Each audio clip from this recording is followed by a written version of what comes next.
In the previous lesson, we saw how we can import a text file using the Get and Transform options on the Data tab. And this is the text file that we imported. You can see that it's been formatted as an Excel table, but we do have some issues in here that we want to tidy up.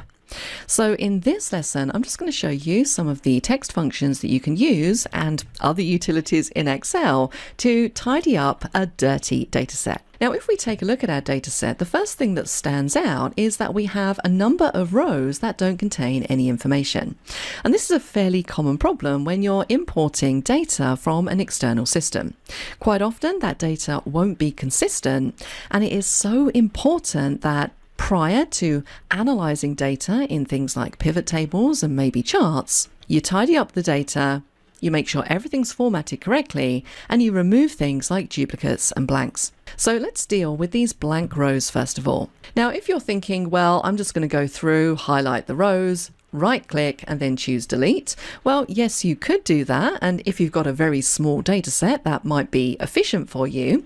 But if you've got a data set that's much longer, maybe contains tens of thousands of rows or maybe even hundreds of thousands of rows, then going through each row and deleting out manually is going to be extremely time consuming.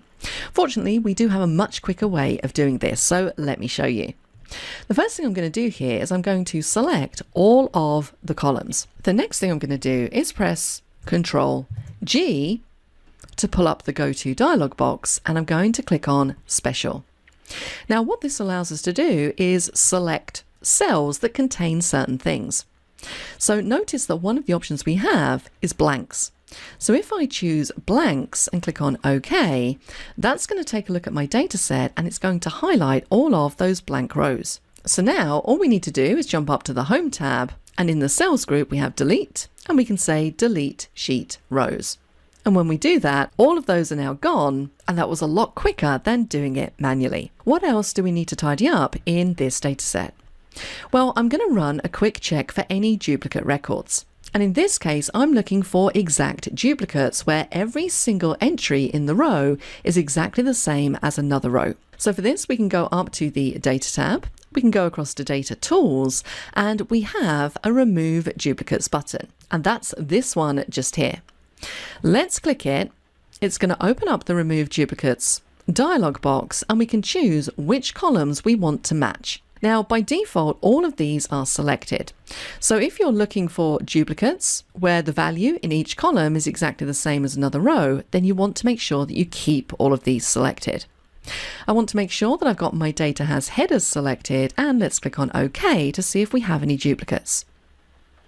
Now you can see that it's found 2 exact duplicates, and this method will automatically remove them for you. So all we need to do is click on OK. Nice and straightforward. What else do I need to tidy up in this data set? Well, if we take a look at column B, you can see that we have the names of the products listed out. But the names aren't in a consistent case. You can see that for some, we have the name listed out in uppercase. For some, we have what we call proper case, where the first letter is capitalized. For some, the entire thing is in lower case. So I want to make these consistent. Now, something else which is a little bit harder to recognize is if you take a look, these values aren't actually pushed up against the left-hand side of the cell. There appears to be a little gap in between the edge of the cell and where the product name starts.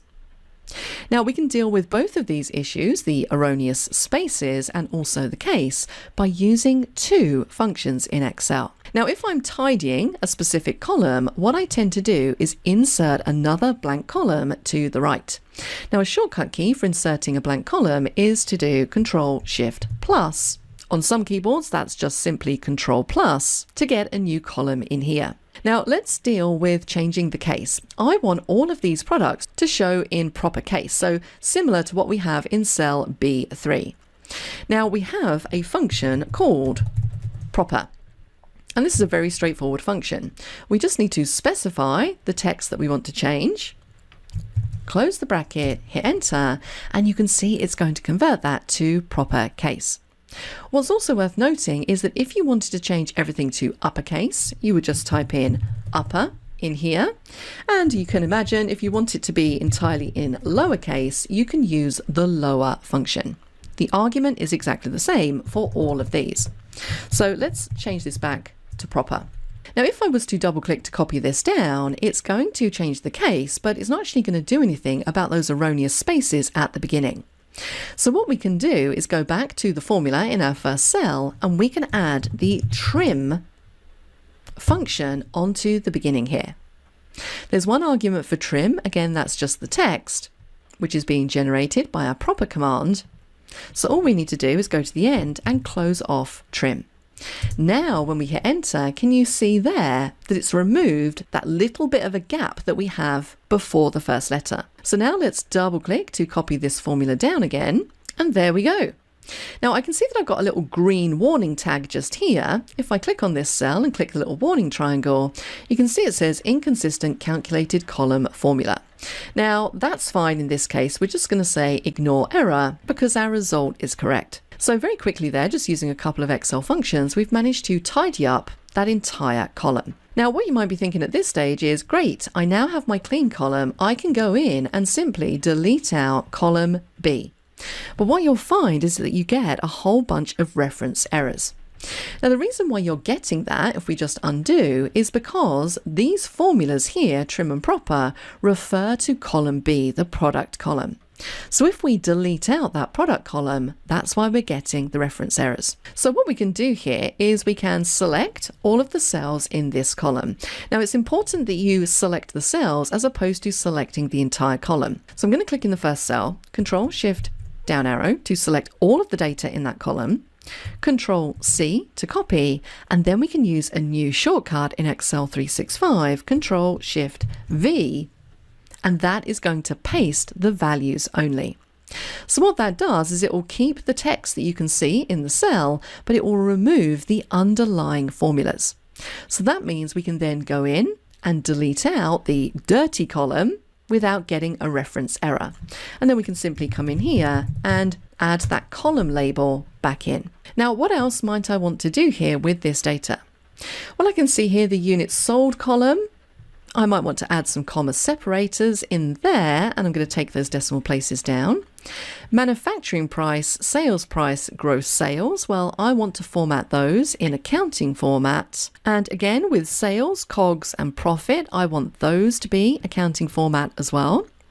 I want to make sure the date column contains date formatting. So let's go for short date. And I can see that I have an empty column on the end here. So we're just going to delete that out. And now we have a much tidier data set that's ready for analysis. The final thing I do here is jump up to the table design tab, and I would make sure that I've named my table. And you can see here, I've already done that. It's called sales data. So we're pretty much at the stage now where we can start analyzing this data set, either using formulas or maybe pivot tables and pivot charts. If you're not a subscriber, click down below to subscribe so you get notified about similar videos we upload. To see the full course that this video came from, click over there. And click over there to see more videos from Simon Says It.